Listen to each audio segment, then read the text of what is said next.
ketika Rasulullah sholat, dalam Rasulullah sedang sholat aja, setan datang kepada Rasulullah, kemudian ditangkap oleh Rasulullah, dibanting, kemudian Rasulullah mencekiknya. Sampai kata Rasulullah, aku merasakan lidahnya yang dingin di tanganku.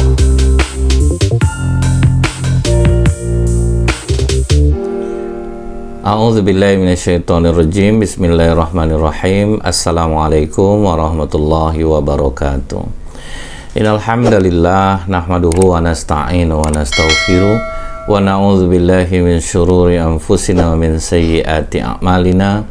May yahdihillahu fala mudhillalah wa may yudlil fala hadiyalah.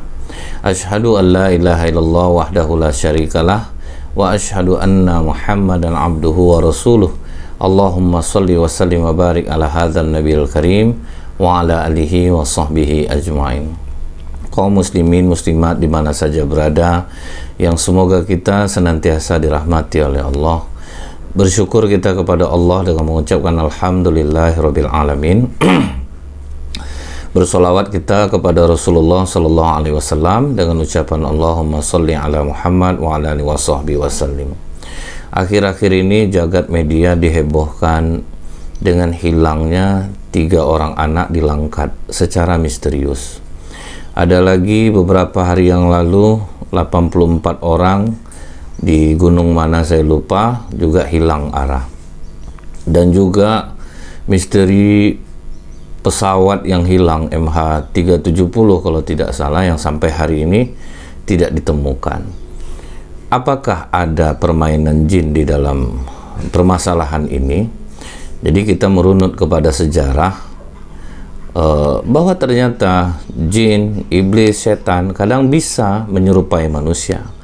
Dia bisa memindahkan barang yang besar dan dia juga bisa menculik manusia. Ini kita rangkum dalam tafsir Ibnu Katsir. Ibnu Abbas berkata, iblis bahkan waktu perang Badar itu dia menyerupakan dirinya seperti Suraqah bin Malik, pemuka Bani Mujib. Jadi dia ini yang membuat orang-orang kafir itu menjadi berani melawan pasukan muslim. Nah, jadi di kancah peperangan itu dia pegang seorang orang kafir, kemudian dia umumkan, hari ini tidak akan ada yang dapat mengalahkan kalian. Aku berada di depan, aku akan melindungi kalian. Setelah kejadian itu, Rasulullah SAW mengambil segenggam debu, kemudian melemparkan ke arah orang musyrik. Dilemparkan oleh Rasulullah, dan saat itu malaikat Jibril datang menemui iblis yang menyerupai wajah Suraqah bin Malik ini yang sedang memegang tangan orang Quraisy. Melihat Jibril datang, iblis ini pun langsung lari tunggang langgang. Nah, akhirnya orang-orang Quraisy yang sudah terlanjur berada di kancah peperangan memanggil namanya, wahai Suraqah, bukankah kau katakan kau yang akan maju di depan, kau akan menjadi pelindung kami? Maka iblis ini berkata, sesungguhnya saya dapat melihat apa yang kalian tidak bisa melihatnya. Maksudnya dia sudah melihat Jibril, makanya dia lari tunggang langgang. Saya takut kepada Allah, kata iblis ini, dan Allah sangat keras siksanya. Nah, itulah reaksi iblis ketika bertemu malaikat-malaikat Allah. Nah, jadi dia bisa menyerupai wajah manusia yang masih hidup lagi. Dia menyerupai wajah Suraqah bin Malik, orang yang dihormati di Bani Mujib. Nah, itu yang membuat mereka, waduh, Suraqah nih maju nih. Nah, ternyata iblis bisa menyerupai wajah manusia. Tetapi ingat, di dalam tafsir Ibnu Katsir juz 2 halaman 317 ini, iblis sangat takut dengan malaikat. Dia lari tunggang langgang melihat malaikat. Nah, di sini juga kita harus bekerja sama dengan malaikat agar Allah memerintahkan malaikat untuk melindungi kita. Salah satunya selalu berada di saf terdepan di saat sholat berjamaah. Ini orang-orang yang didoakan malaikat. Di antaranya lagi kita wudhu sebelum tidur, maka malaikat juga akan melindungi kita. Atau di hari Jumat, laki-laki datang tepat pada waktunya, jadi nyamanya tercatat oleh malaikat untuk didoakan. Nah, karena kita perlu waspada ini, jangan-jangan nih yang hilang 84 orang di gunung itu dia seolah-olah menyerupai wajah kawannya, iblis ini, kemudian menuntun mereka, ayo kemari, ayo kemari. Akhirnya sampai mereka kehilangan jejak. Wallahu a'lam bishawab. Bahkan di masa Rasulullah, ini riwayat yang kedua, waktu itu orang kafir rapat di Darun Nadwah. Iblis menyusup, menjelma menjadi orang yang berpakaian seperti tokoh agama yang sangat disegani. Jadi dia minta masuk waktu itu. Nah, ditanya orang, kamu ini siapa? Saya ini pemuka agama dari kota Najd, kata dia. Aku mendengar kalian sudah bersatu, makanya aku hadir di sini agar kalian mau menerima nasihat aku. Karena waktu rapat itu tidak ada yang peserta rapat itu ingin membunuh Rasulullah, itu tidak ada. Cuman mereka hanya ingin menyingkirkan Rasulullah, membuangnya jauh, kemudian mengasingkannya, mengasingkan keluarganya. Cuman itu hasil rapat. Nah, masuk nih iblis rapat. Apa kata dia? Kalian memang harus perhitungkan betul tentang Muhammad ini. Kalian kan rame nih, berapa suku di sini? Gabung pemuda-pemudanya dari semua suku, kalian bunuh Muhammad, jadi keluarga Bani Hashim tidak bisa menuntut kalian, karena semua suku yang ikut membunuh Muhammad. Akhirnya mereka setuju dengan pendapat iblis ini. Nah tuh, makanya kalau rapat itu hati-hati juga nih. Ada orang yang kita kenal atau tidak, jangan-jangan iblis yang ikut rapat sama kita, sehingga menghasilkan sesuatu hal yang buruk jadinya, yang seolah-olah tampak baik. Ini terdapat juga dalam kitab Tafsir Ibnu Katsir juz 2 halaman 379. Kalau hadisnya ini Sirah Ibnu Hisham juz 2 halaman 94. Di peperangan bisa dia merubah wujudnya. Di dalam peserta rapat bisa dia ikut. Nah, makanya nih yang rapat-rapat tuh, yang selalu rapat, anggota dewan, hati-hati. Takutnya ada iblis yang di sana, sehingga menghasilkan rangkuman-rangkuman hukum atau putusan-putusan undang-undang yang merugikan orang banyak jadinya. Nah, karena mereka bisa juga ikut rapat ini. Nah, buktinya waktu pembunuhan Rasulullah mereka ikut rapat. Nah, jadi ini tidak bisa kita katakan, nggak mungkin lah ini. Nah, ini ada di dalam riwayat yang sahih. Kemudian cerita dari sahabat Rasulullah Abu Ayyub Al-Ansari. Dia mempunyai sekeranjang kurma dan ada jin yang mengambil kurmanya. Dia laporkan ke Rasulullah, orang tidak ada di rumah Rasulullah. Jadi jin ini kabur ketika ngambil kurma aku belum ketemu dia. Maka kata Rasulullah, pergi lagi ke tempat semula. Bila kau mendapati dia, bacalah Bismillah ajibi Rasulullah. Dengan nama Allah taatilah seruan Rasulullah. Coba kau bacakan itu. Maka Abu Ayyub mempraktekkannya. Jadi ternyata jin pun bisa mencuri makanan. Nah, makanya kita dianjurkan oleh Rasulullah kalau sebelum makan itu membaca Bismillah, kemudian kita berdoa agar jin tidak ikut nimbrung di makanan kita. Jangankan ikut nimbrung, mencuri makanan pun mereka bisa. Kemudian dipraktekkan oleh Abu Ayyub, sehingga sampai jin itu bersumpah, aku tidak akan datang lagi, aku tidak akan mencuri lagi. Nah, jadi dia katakan Bismillah ajibi Rasulullah. Dengan nama Allah taatlah engkau kepada Rasulullah. Ini hadis riwayat Tirmizi. Jadi hati-hati nih, makanan-makanan hilang. Kadang kita udah tuduh-tuduhan orang, nggak taunya rupanya jin yang mencuri makanan kita, disebabkan karena kita sendiri juga. Rumah yang tidak dimasuki dengan mengucapkan Assalamualaikum, nah jin nempel masuk dalam. Kita aja sebelum tidur dianjurkan Rasulullah kibas dulu tempat tidur supaya dia juga tidak ikut tidur di sana. Nah, akhirnya membuahkan mimpi-mimpi buruk, mimpi-mimpi aneh. Jadi makanan ditutup kalau malam, kan sudah diajarkan oleh Rasulullah, ditutup makanan, minuman. Nah, kemudian nih Ubay bin Ka'ab, sahabat Rasulullah, saya tuh punya gentong yang berisi kurma, gentongnya agak besar. Nah, setiap hari itu diperiksa oleh Ubay bin Ka'ab. Jadi pada suatu ketika dia lihat kurma itu banyak berkurang. Dan Ubay bin Ka'ab melihat ada anak remaja yang di dalam gentong itu. Jadi masuk dia ke dalam gentong anak remaja ini. Tapi Ubay bin Ka'ab curiga, rasanya dari mana masuk, pintu semua dikunci. Maka Ubay bin Ka'ab berkata, kau ini manusia atau jin? Dia bilang jin. Jadi Ubay bin Ka'ab ini rencana mau ditangkap dia, katanya. Dia janji, aku tidak akan datang lagi kemari. Apa yang bisa membentengi kami dari kalian? Kata Ubay bin Ka'ab. Dia sambil berlari mengatakan ayat kursi. Nah, jadi ini nih, untuk melindungi diri kita, perbanyaklah kita membaca ayatul kursi. Nah, jadi ini di zikir pagi itu ada. Kemudian bahkan kalau kita habis sholat, kita selalu membaca ayat kursi, maka tidak ada yang menghalangi kita dari surga selain kematian. Begitu betul lah dahsyatnya ayat kursi ini. Penjagaan malaikat begitu ketat kepada kita jadinya kalau kita selalu mengamalkan membaca ayat kursi ini. Ini hadis riwayat An-Nasai. Sampai berita ini sampai ke Rasulullah. Apa kata Rasulullah? Kali ini dia benar. Bahkan dikatakan Rasulullah, kali ini dia benar. Dia bilang ayat kursi itu benar, kata. Dan saya masih ingat nih, ada perempuan muslim di Amerika, cuman saya lupa kejadiannya di daerah mana. Dia ini pulang larut malam, dan dia melihat ada sosok laki-laki yang sedang berdiri merokok, sepertinya jahat. Menjelang dia sampai ke laki-laki itu, dia membaca ayat kursi berulang-ulang. Kejadian ajaib pun terjadi. Begitu sampai dia di hadapan laki-laki ini, laki-laki itu tiba-tiba menunduk ketakutan ketika perempuan ini lewat. Nah, selamatlah perempuan muslimah ini. Besok pagi setel TV ternyata ada pembunuhan beberapa menit setelah dia jalan.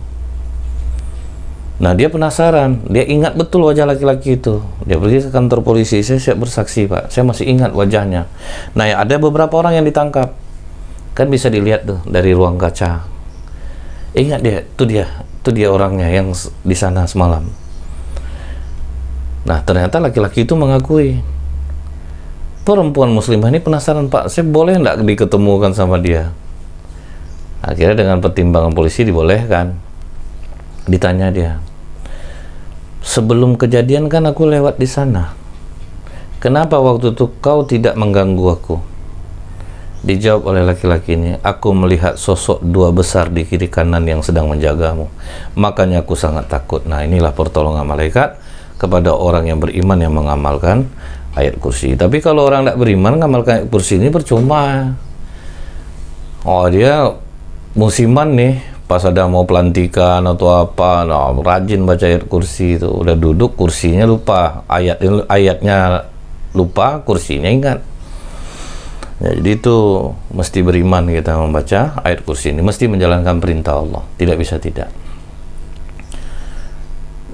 Bahkan di dalam hadis riwayat An-Nasai yang lain, Ummul Mukminin Aisyah berkata, ketika Rasulullah sholat, Rasulullah sedang sholat aja, setan datang kepada Rasulullah, kemudian ditangkap oleh Rasulullah, dibanting, kemudian Rasulullah mencekiknya.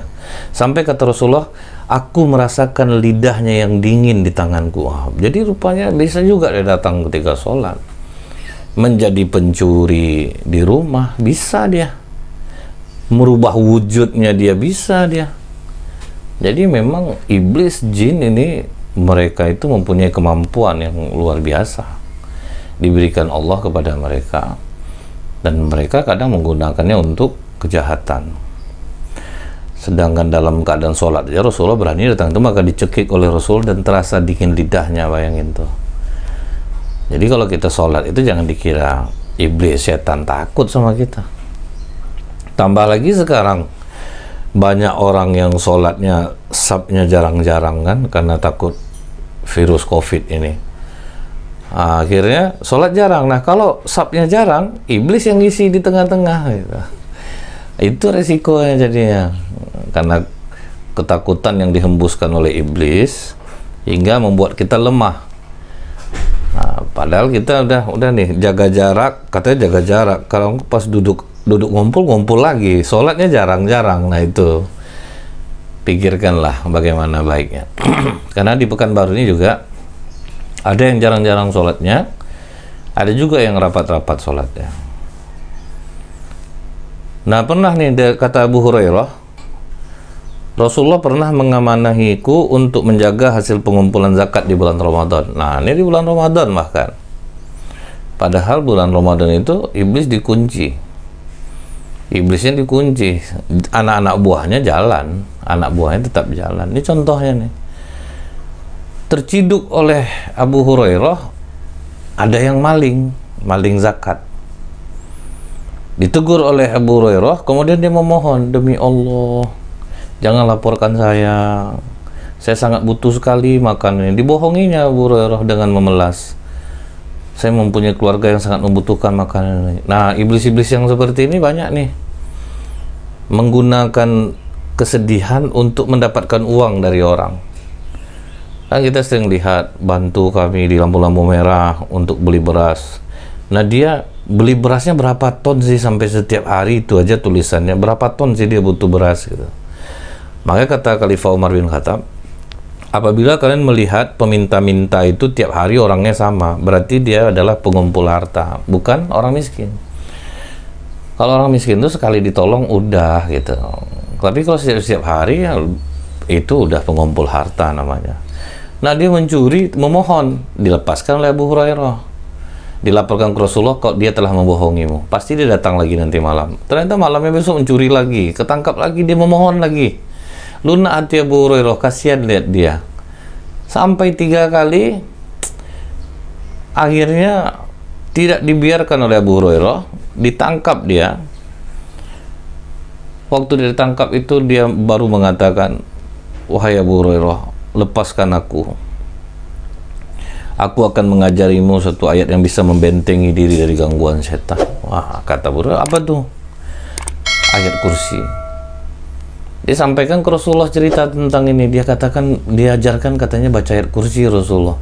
Kata Rasulullah, setan ini pembohong, tapi kali ini dia benar.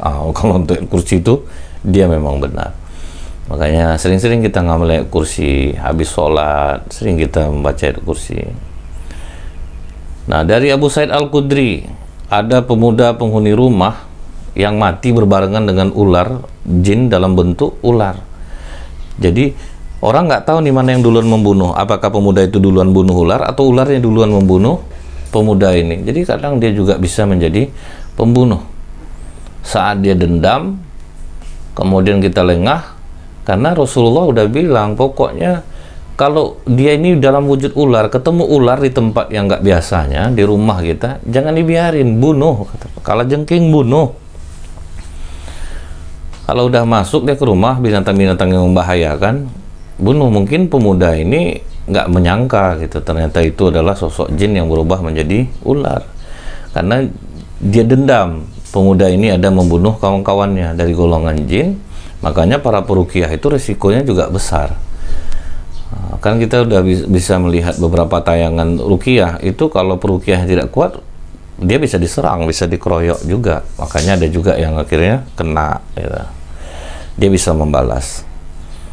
Nah, makanya kata Rasulullah, ingat, kalian jangan sembarang bunuh jin, karena di Madinah ini juga banyak jin muslim. Hati-hati kalian, jangan sampai salah membunuh. Nah, jadi ada peruqyah ini yang dia lembut, kemudian dia mengajak, mendakwahkan jin itu masuk Islam. Nah, ada peruqyah main emosi gitu, daripada putus asa udah main bunuh aja jin itu, bukan didakwahi dia. Nah, ini yang berbahaya. Nah, sekarang kita lihat fenomena sekarang, pesawat MH370 hilang, nggak ketemu. Anak-anak di Langkat juga hilang, belum diketemukan. Ya Allah, semoga kita dijauhkan Allah dari musibah ini, dan anak-anak yang hilang ini Allah kembalikan dengan selamat. Kita bermohon semua kepada Allah, jangan cari jalan yang salah, jangan cari jalan yang salah. Mendekatlah kita kepada Allah, orang tua, keluarga mendekat kepada Allah. Jangan pedulikan cara-cara yang tidak diajarkan oleh Rasulullah. Kita minta tolong sama Allah lah, jangan minta tolongnya sama jin lagi, tambah pongah jinnya nanti, tambah sombong dia. Ini lihat, kalau bisa nggak jin menyembunyikan pesawat, memindahkan gedung? Bisa. Jin itu dia bisa memindahkan dalam waktu cepat, dia bisa memindahkan. Kita lihat dalam surah An-Naml ayat 39. Qala ifritum minal jinni ana atika bihi qabla an taquma mim maqamik. Ini ayat menerangkan Nabi Sulaiman ngomong ke rakyatnya, ada nggak yang bisa memindahkan singgasana Ratu Balqis? Maka Jifrit berkata, aku sanggup membawa istana itu kepada Anda, Raja, sebelum Anda berdiri di tempat duduk Anda. Begitulah kecepatan jin bisa memindahkan barang. Sebelum dari duduk ke berdiri aja, bisa dipindahkannya barang. Berapa kecepatannya tuh? Jadi kalau hanya untuk menyembunyikan pesawat, menyembunyikan manusia, itu perkara mudah bagi jin. Itu perkara mudah bagi dia. Dalam Al-Quran saja diinformasikan, dia bisa memindahkan. Cuman Nabi Sulaiman butuh yang lebih cepat daripada itu, sehingga ada orang soleh yang dibantu oleh malaikat yang melakukannya lebih cepat. Kau mengedipkan mata, pindah singgasana Ratu Balqis. Artinya sehebat-hebatnya jin itu, malaikat jauh lebih hebat. Pertolongan dari malaikat jauh lebih hebat. Jadi makanya kita kerjasama sama malaikat agar Allah memerintahkan malaikat selalu melindungi dan menaungi kita. Nah, manusia bisa menyembunyikan barang. Jin ya bisa juga dia menyembunyikan barang. Nah, dalam riwayat Baihaqi, ini dalam riwayat Baihaqi dari Ubaid bin Umair, beliau menceritakan di Madinah dulu pernah hilang laki-laki yang sudah beristri. Jadi bukan anak-anak nih, laki-laki yang sudah beristri hilang pada masa Khalifah Umar radhiyallahu anhu. Karena udah berhari-hari hilang, akhirnya istrinya melapor kepada Khalifah Umar. Dia ngadu ke Khalifah Umar, suaminya hilang. Maka kata Umar bin Khattab, pulanglah engkau dulu dan jangan menikah selama 4 tahun. Nah, inilah kalau suami tidak pulang, maka ijtihad dari Khalifah Umar, jangan nikah dulu selama 4 tahun. Oke, pulang istri ini. Setelah itu udah 4 tahun berlalu, suaminya nggak pulang juga. Akhirnya dia datang lagi ke Khalifah Umar. Wahai Khalifah, dia juga belum pulang sampai sekarang ini. Nah, sekarang udah 4 tahun, pulang, jalani masa idah selama 4 bulan 10 hari. Nah, ini udah 4 tahun udah selesai, jalani masa idah 4 bulan 10 hari. Sesusai masa idah, dipanggillah keluarga suaminya. Kemudian Khalifah Umar menyuruh keluarga perempuan, keluarga laki-laki ini mewakili suami untuk menceraikan. Jadi keluarga laki-laki yang hilang ini, ya udah kalian mewakili anak kalian yang hilang ini, ceraikanlah istri dia ini. Setelah itu baru kata Umar bin Khattab, pulanglah dan silahkan menikah dengan lelaki lain yang kau cintai. Nah, menikah perempuan ini, suami belum pulang juga. Setelah menikah, selang beberapa lama, akhirnya suaminya pulang dalam keadaan sehat walafiat. Dia pun heran, istrinya ternyata udah menikah. Datang dia ke Khalifah Umar. Maka Khalifah Umar bertanya, kamu ini dari mana saja? Kata orang ini, jin kafir menahanku, Khalifah. Demi Allah, aku tidak tahu di mana aku berada. Sampai datang jin-jin muslim berperang dengan jin kafir ini. Dan jin kafir kalah. Aku termasuk jadi tawanan jin muslim. Sehingga mereka bertanya kepadaku, kau manusia, kenapa kau berada di sini? Diceritakannya lah bahwa aku ini ditawan oleh jin kafir ini. Akhirnya jin-jin muslim itu memberikan pilihan kepada aku. Kau mau tetap di sini atau kembalikan ke kampungmu? Aku ingin kembali saja ke kampungmu. Di mana kampungmu? Di Madinah. Nah, aku nongol langsung di Madinah, dan aku tidak sadar bahwa aku sudah hilang bertahun-tahun lamanya. Jadi lihat, dia bisa nyulik orang. Jadi tidak tertutup kemungkinan anak-anak yang hilang ini diculik oleh jin kafir. Nah, disinilah keluarga mohon pertolongan kepada Allah. Kita minta tolong kepada Allah, jangan nanti sampai sesat lagi kita, tambah sesat kita nanti jadinya. Saya melihat udah mulai ada acara pula di situ. Kemudian cara-cara mencari yang lihat cara para Basarnas, polisi, TNI. Pokoknya secara duniawi cari terus. Cari terus. Secara ukhrawi kita minta tolong kepada Allah. Karena di masa Khalifah Umar memang ada laki-laki dewasa malah diculik tahunan baru pulang. Dan juga ada beberapa kejadian di Indonesia yang dulu saya ingat, dia mau diantar pamannya sekolah, cuma sekolah itu nyeberangin sungai. Nah, keponakannya nunggu di sini satu orang diseberangin. Nah, pas paman yang balik lagi mau nyeberangin keponakan yang satu lagi yang perempuan, ternyata sudah hilang. Dari SD itu dia hilang, sampai pulangnya udah bahasa Belanda dia. Di tempat yang sama memakai pakaian SD yang udah kecil kuncup di badannya. Bahkan rantang makanan dia pun dikembalikan juga, masih ada juga. Bayangin sampai ke Belanda loh, dia pulang itu udah linglung dan tidak lagi ngerti bahasa Indonesia. Nah, jadi hal ini memang dalam riwayat sahih memang ini terjadi. Boleh kita meyakini bahwa jin bisa culik manusia, bisa. Dia bawa ke alamnya, bisa. Tapi masalah pesawat itu ya bisa juga gitu. Karena memang sampai hari ini belum ketemu. Bisa jadi jin pelakunya. Nah, cuman kendati pun demikian, kita nggak boleh takut sama jin. Allah sudah mengatakan dalam surat An-Nisa ayat 76, faqatilu awliya asyaiton inna kaida syaitoni kana dha'ifa. Perangilah pasukan setan, sesungguhnya tipu daya setan itu lemah. Sesungguhnya dia lemah kalau kita berada di jalan Allah. Tapi kalau kita melenceng-melenceng, perintah Allah nggak kita lakukan, dikasih kesehatan malah rusak sifat kita, dikasih rezeki malah kufur, makanya wajar aja setan menjadi kuat. Selama orang menjaga imannya, dia bersandar kepada Allah, iblis tidak akan dapat mengganggu manusia.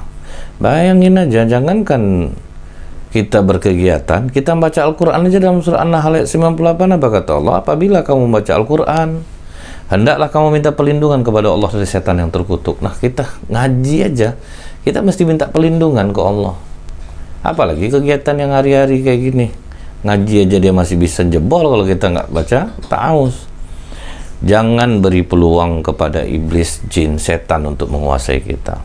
Kita tampakkan rasa takut kita kepada jin. Sampai kadang orang melewati tempat yang dianggap angker, jarang dijamah manusia, dia mengatakan kulunun, minta izin dia kepada jin itu. Cucu mau lewat, mohon jangan diganggu. Kadang ada yang pakai kendaraan lewat, klakson kendaraan, tanda minta izin. Ya Allah, kalian hanya memperkuat jin. Dia jadi pongah, dia jadi sombong gitu, karena eksistensinya diakui. Itu yang membuat dia sombong. Nah, perbuatan seperti ini banyak dilakukan orang Islam, sehingga jin itu sombong dan terobsesi. Jadinya aku harus kuasai dia. Dia takut sama aku harus kuasai dia. Makanya Allah mengingatkan dalam surah Al-Jin ayat 6, wa annahu. Nah, jadi apa kata Allah? Wa annahu kana rijalun minal insi ya'udzuna bi rijalim minal jinni fazaduhum rohaqa. Ada beberapa orang laki-laki di antara manusia yang meminta perlindungan kepada jin, maka manusia itu semakin menambah kesombongan jin-jin itu. Itu dalam surah Jin ayat 6. Nah, minta izin seperti ini, masuk tempat angker, ini tradisi masyarakat jahiliyah. Makanya jangan kita sampai membuat jin menjadi sombong dan terobsesi untuk menguasai kita. Nah, lihat ini. Nabi SAW mengajarkan kepada kita satu doa yang sangat ringkas. Yang apabila kita baca, kita singgah memasuki tempat yang asing, angker, aneh, jarang dijamah manusia. Apa kata Rasulullah? Bacalah a'udzu bikalimatillahi tammati min syarri ma khalaq. Artinya, aku berlindung dengan kalimat-kalimat Allah yang sempurna dari kejahatan segala makhluk. Dari Qaulah binti Hakim, Sa'ad bin Abi Waqqas radhiyallahu anhu, bahwa Rasulullah SAW bersabda, barang siapa yang singgah di suatu tempat yang asing, kemudian dia membaca a'udzu bikalimatillahi tammati min syarri ma khalaq, maka tidak akan ada yang membahayakannya sampai dia pergi dari tempat itu. Ini hadis riwayat Muslim, hadis ke-2708. Jadi ingat bacanya apa? A'udzu bikalimatillahi tammati min syarri ma khalaq. Amalkanlah banyak-banyak doa ini. Itu juga terdapat dalam redaksi zikir pagi dan petang. Nah, mudah-mudahan ini bermanfaat, menjadi tambahan pengetahuan bagi kita, dan semoga yang belum ditemukan anak-anak di desa Langkat. Semoga Allah kembalikan, dan saya berharap keluarga dan masyarakat lebih meminta kepada Allah. Jangan sampai kita sesat dalam mencari informasi mengenai anak-anak kita yang hilang ini. Subhanakallahumma bihamdika asyhadu alla ilaha illa anta astaghfiruka wa atubu ilaik. Assalamualaikum warahmatullahi wabarakatuh.